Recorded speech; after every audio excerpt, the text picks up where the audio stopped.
In a study comparing moderate versus aggressive calorie deficits in men, the group that cut hardest lost nearly 3 times more muscle than the group that cut moderately, despite losing roughly the same amount of total weight. 3 times more muscle. Same amount of weight lost. Completely different body composition outcome. Most men over 35 assume that a bigger calorie deficit means faster fat loss.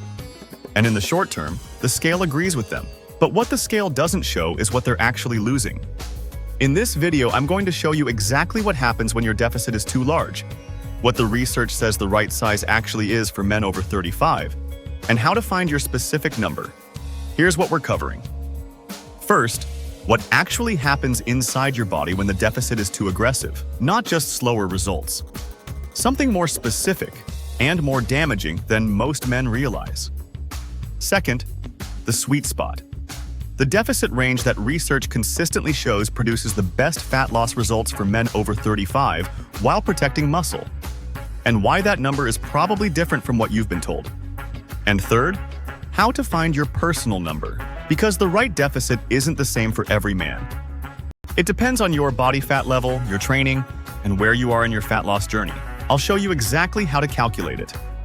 Let's start with what cutting too hard actually does. Quick foundation point before we get into it. A calorie deficit is how fat loss works. That's not up for debate. This video is not about whether to have a deficit. It's about getting the size of that deficit right, because the size determines whether you're burning fat, burning muscle, or both. And for men over 35, getting this wrong has consequences that go well beyond slow results. When most men decide to lose fat, their instinct is to cut as much as possible. The logic seems sound. Less food in, more fat burned. Get it done faster. But the body doesn't respond to a large deficit the way most men expect. There are 3 specific things that happen when the deficit is too aggressive, and each one works against the result you're trying to achieve. Consequence 1. The body shifts to muscle for fuel. When your deficit is too large, your body reads it as a threat, a famine signal.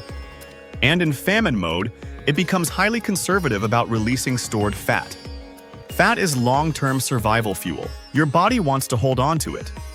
Muscle, on the other hand, is expensive tissue to maintain. In a large deficit, your body starts breaking it down to reduce the energy cost of keeping it, and uses those amino acids for fuel through gluconeogenesis.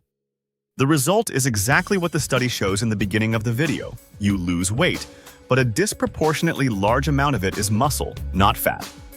And after 35, because of the anabolic resistance, this muscle breakdown happens faster and more aggressively than it would in a younger man. Consequence 2. Your metabolism adapts downward. When calories drop significantly, your body reduces its energy expenditure to match the new intake. But there's a specific mechanism here beyond just moving less. When you cut aggressively and lose muscle, as happens with a large deficit, your resting metabolic rate drops because muscle is metabolically active tissue. Less muscle means fewer calories burned at rest, every hour of every day. So the aggressive deficit that seemed to be working in week 1 produces slower and slower results as the weeks progress. Not because you're doing anything differently, but because your body has adapted its calorie burn downward to compensate.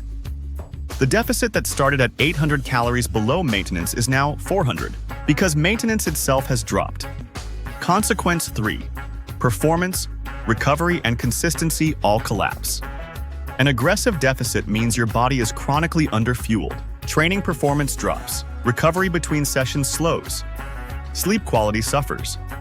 Hunger becomes hard to manage. Mood drops. And at some point, the diet breaks. Not because of lack of willpower, because the body has been pushed into a physiological state that makes adherence genuinely unsustainable. The man who cut hardest gains it all back fastest, because the conditions he created for rapid weight loss are the same conditions that make maintenance impossible. So if cutting too hard backfires, what's the right deficit size? The research on optimal deficit size for men over 35 points consistently to one range: 300 to 500 calories below your total daily energy expenditure. Not 800, not 1,000, not whatever it takes to drop weight as fast as possible. 300 to 500 calories. Here's what that range produces in practice. A 300 to 500 calorie daily deficit adds up to a weekly deficit of roughly 2,100 to 3,500 calories.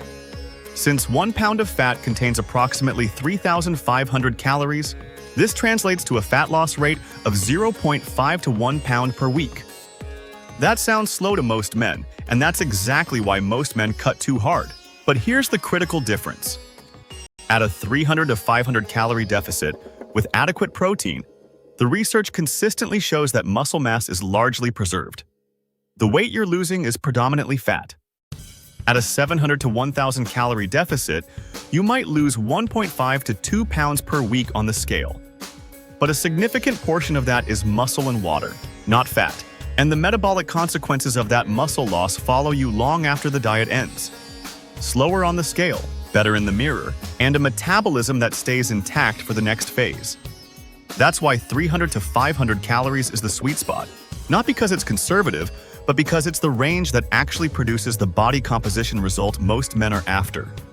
Now, there's one important nuance here that most people miss. The right deficit size is not the same for every man. It scales with how much body fat you're carrying.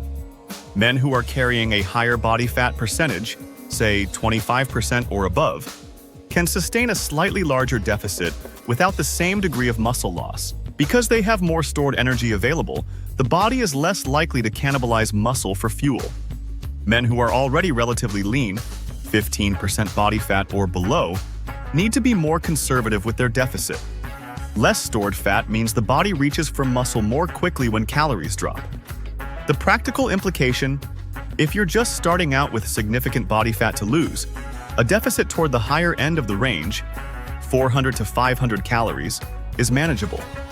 If you're already fairly lean and trying to get leaner, keep it toward the lower end, 200 to 350 calories, and prioritize protein even more aggressively.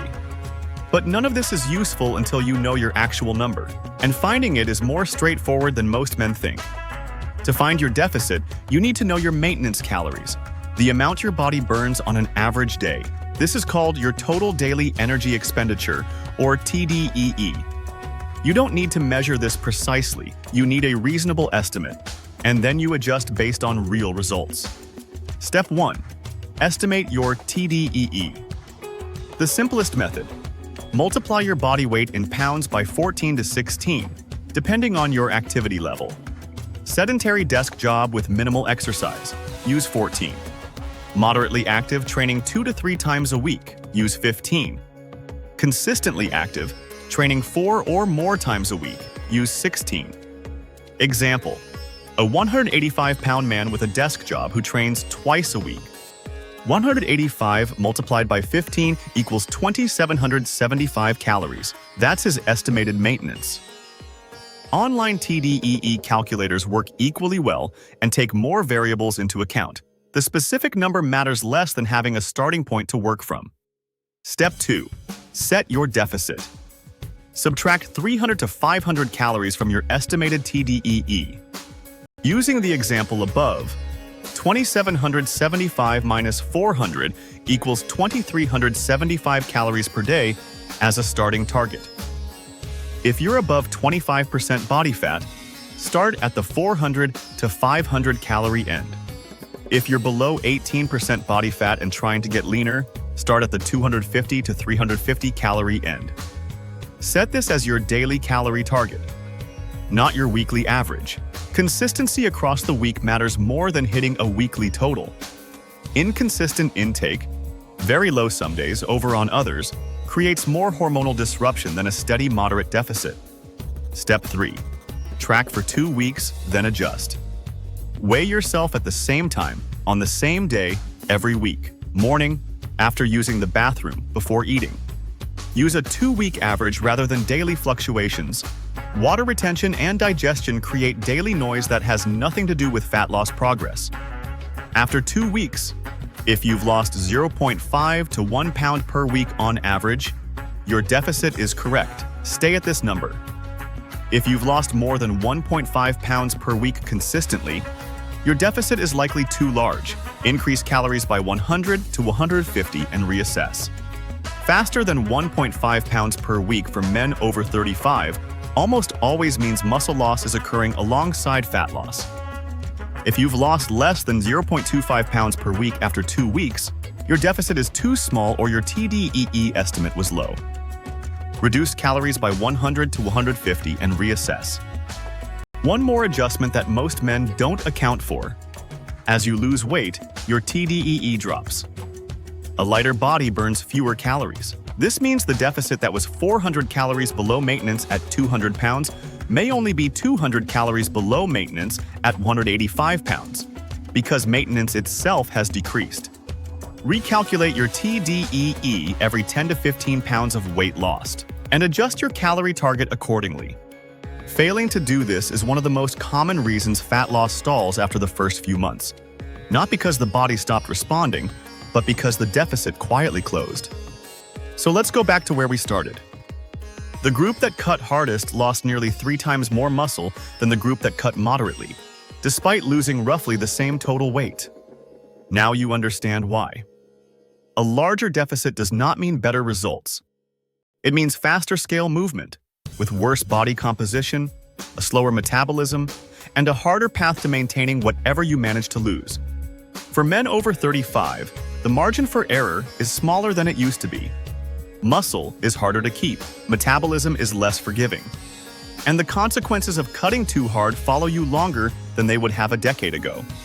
The right deficit is not the biggest deficit you can sustain. It's the smallest deficit that keeps fat loss moving at a rate your body can handle.